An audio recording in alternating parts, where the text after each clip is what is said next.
Hopefully we got some audio there earlier. All right, so we've talked about our shear.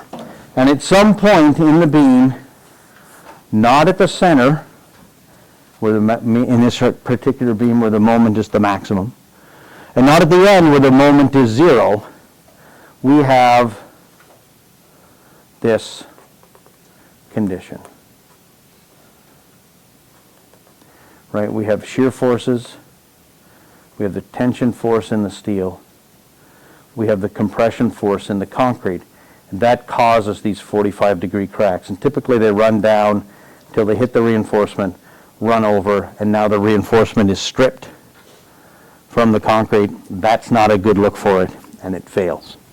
So we need to design our concrete structure to resist that shear loading. We have a very simple design equation. And that design equation is that V sub u, which is the demand or the ultimate shear, the shear load that has to be resisted, V sub u has to be equal to phi V sub n, or less than, equal to or less than the capacity. And this is the same equation we had for the moment, right? The applied moment has to be less than the resisting moment, and then that's good. If not, it's bad. Now we have a phi value in there, but it's now the phi value for shear. What's our phi value for tension control beams? 0.9, right? How about for compression control beams? 0.65. So when we don't like things or we don't really understand them, we discount them by saying you can't use the full capacity because it's risky to use this full capacity. So for shear, our phi is equal to 0.75. We really don't like shear. And so we're going to have our resistance in there.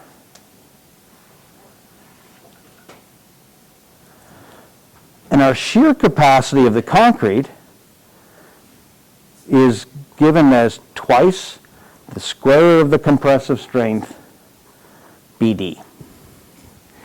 So that would be our shear resistance for concrete, and we can use that shear resistance anytime we like. You have to have F prime C and PSI. So for 4,000 PSI concrete, what's the shear capacity for a beam? 6 inches by 14 inches. And we'll notice it's not H, it's D. And why is it D? Because we have to, when we go to use that thickness, we have discounted cracking in the cover. I mean, if it's cracked, it doesn't take very much force. So it's BD. So if you could you quickly run that one for me? Twice the square root of 4,000 multiplied by 16 multiplied by 14. And that gives me my shear resistance.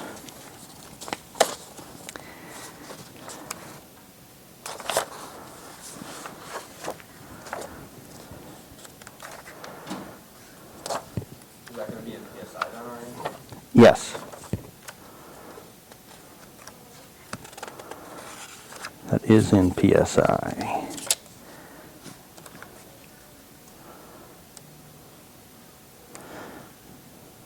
No, I'm sorry. That's in pounds. It's a force. That's the shear force. Shear force.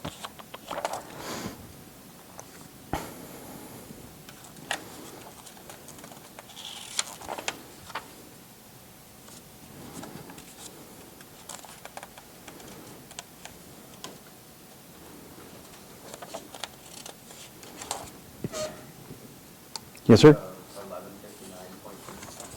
1159.3. Say 1160, right? And so our ultimate capacity, which is phi V sub C will be 0.75 multiplied by 1160.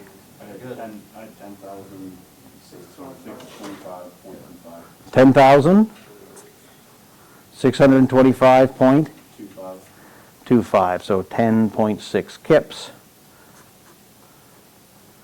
And 0.75 multiplied by 10.6 kips. What do we get? Got to be 7.9 something.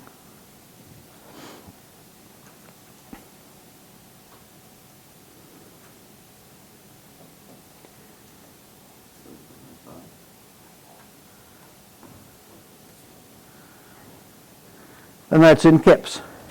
And that's the shear force that can be resisted. Yes, sir? So is it, you labeled it as the capacity as PM and then you have BC? Does it matter? Right. Right now, we're looking at the capacity of the concrete. If you have steel in there, V sub n is the shear resistance of the concrete plus the shear resistance of the steel. So let me put that up there. If it wasn't clear, then I should clean it up. Right? What this is telling us is that V sub n is equal to the shear capacity of the concrete plus the shear capacity of the steel. But I wanted to deal with concrete first because the shear capacity of the steel is easy. So we're sitting in this terrific place now. We know what our capacity of the concrete is. Let's talk about the steel. We have a beam cross section. That beam has some flexural reinforcement. A stirrup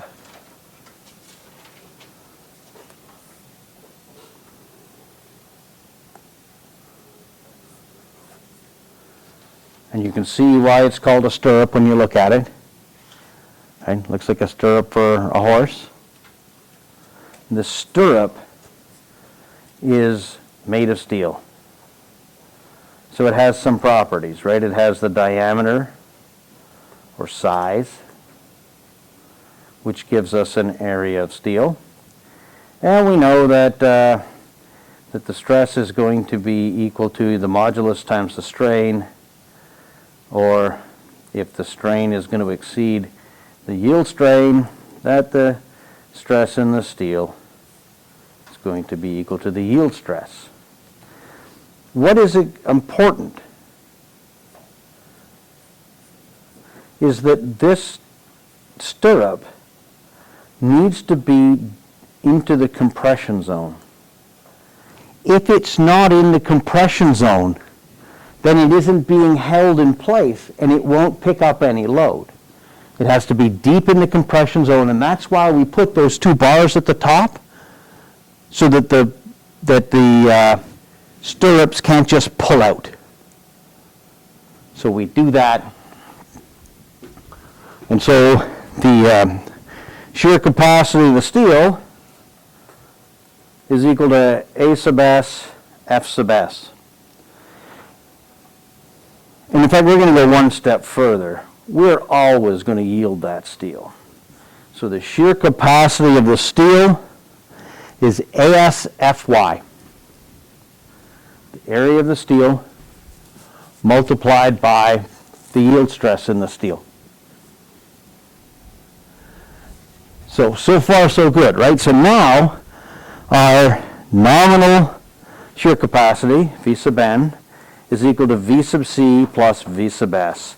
And this is equal to twice the square root of the compressive strength BD plus A sub S Fy, where A sub S is the area of the steel in shear. So far so good? So what happens next? What happens next is we need to look at our beam, some distance from the beam. We're going to have this stress that's going this way. and it's going to develop a crack at 45 degrees. Right? So we have our crack at 45 degrees, and at that crack we have a stirrup.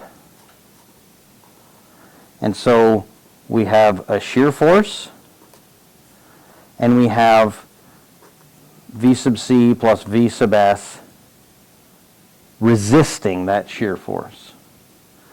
What we need to determine is if the crack's at 45 degrees,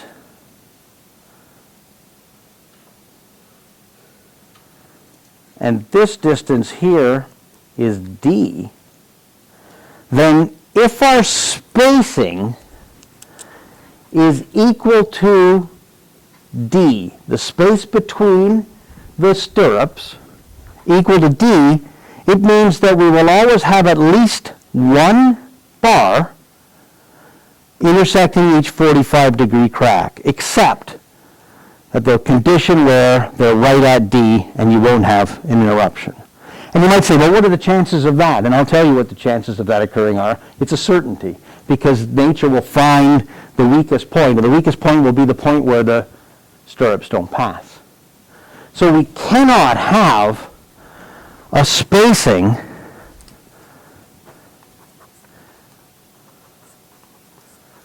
less than D, right? Because if this is D, and this is our spacing at S, if the 45-degree angle fits without a stirrup, then you don't get any effect from the stirrups. So this S must be less than S. And in fact, what we're going to find is that S max is equal to D over 2. So the maximum spacing that you can use on your stirrups is D over 2. And that means that ensures that we have at least one and probably two stirrups crossing any 45-degree angle. Now we could sit down and figure out exactly what the shear is at each point and find out, does this 45-degree number exactly the case? But it is a concrete beam and not a piano, so we don't need to do that. So we're going to have a maximum spacing is half the depth of the reinforcing steel. So that's pretty cool, right? We're moving right along. So let's take a look.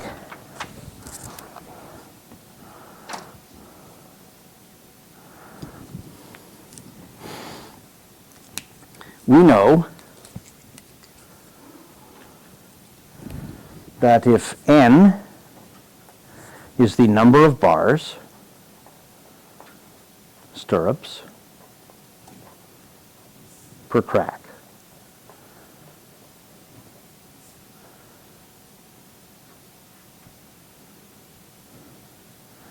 and if we had 1 bar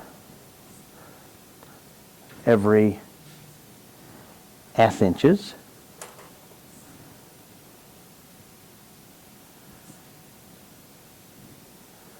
we want to interrupt along D.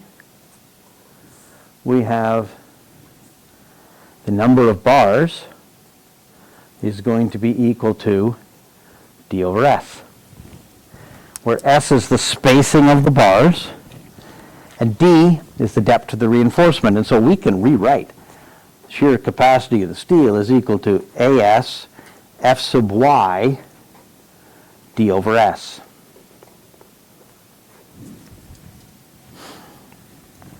So that leaves us as designers with 2 things to do. 1, we can specify the bar size, which is A sub S. And 2, we can specify the spacing. If we do that, specifying the bars and the spacing, we'll affect our steel capacity. We have the area of the steel, we have the spacing. If we increase the area of the steel, this increases V sub s. If we decrease the spacing, this will increase V sub s. But if we look at n, the number of bars, for every d over 2 distance, as we increase those number of bars, or decrease those number of bars, I'm sorry, then we're going to see a decrease in shear.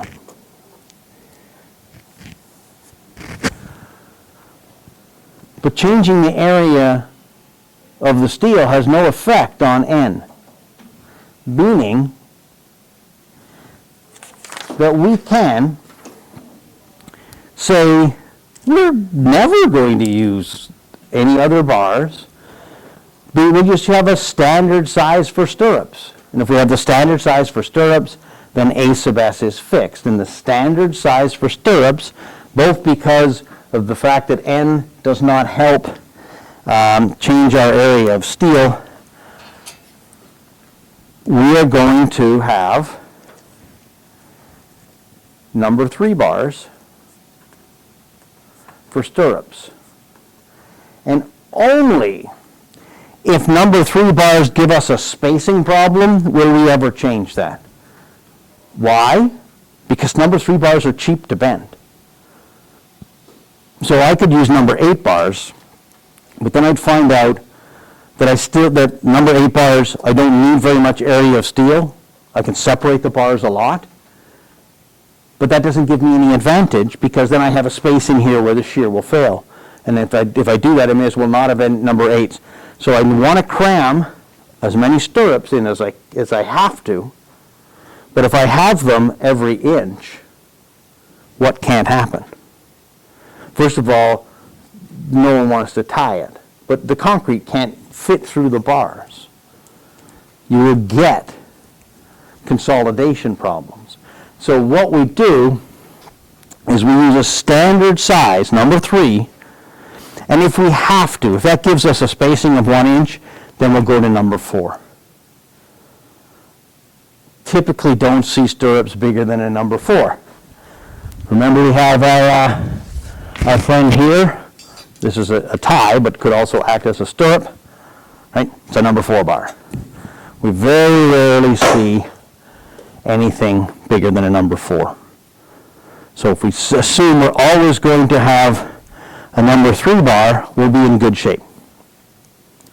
So we're going to talk a little bit about design for shear, because we now understand how all of our mathematics is working for shear, and now we need to simply figure out how it is that we intend to put everything together.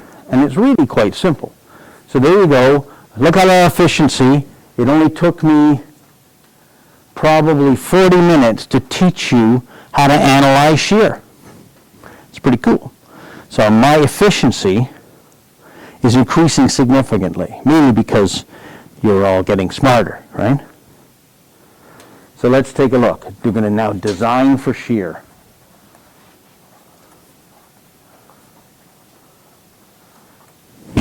Bending is the sexy kind of design. It's cool, you talk about bending moments. Shear is boring, because we've already got that bar size selected, and we have these minimum requirements and everything else.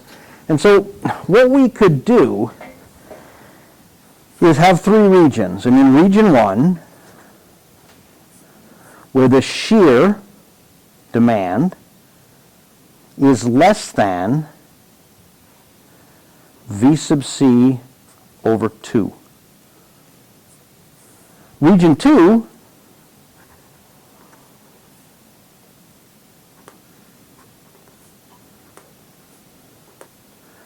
it's somewhere in between. It's more than half the concrete's capacity, but not 100% of the concrete's capacity. So we're starting to get close to the edge of the cliff.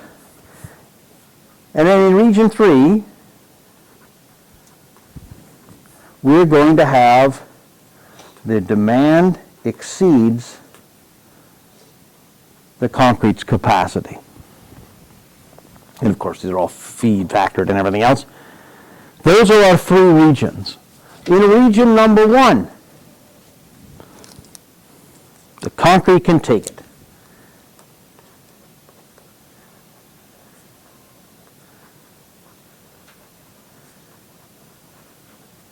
No reinforcement. In region 2, the concrete can take it, but it's getting close. And so in this region, we're going to use what we'll refer to as the minimum reinforcement. In region 3, the concrete fails. In shear, we need to design our stirrups. And it's pretty straightforward. Region 1, the design methodology is you don't have to do anything. So region 1 is boring. No design. Region 2, we need to use the maximum allowable spacing, which is equal to A sub s f sub y divided by 0.75 root f prime cb. Make sense? You know why it makes sense to you? I could derive it for you, but that's just the way that it is. In region 3, we design, and our design is that S is equal to AS F sub Y D divided by the demand over phi minus the shear capacity of the concrete. So this is giving us our excess shear capacity. It's very, very deterministic. And when you have to do repetitive calculations, who should be doing that? The computer, right? So we have a shear design.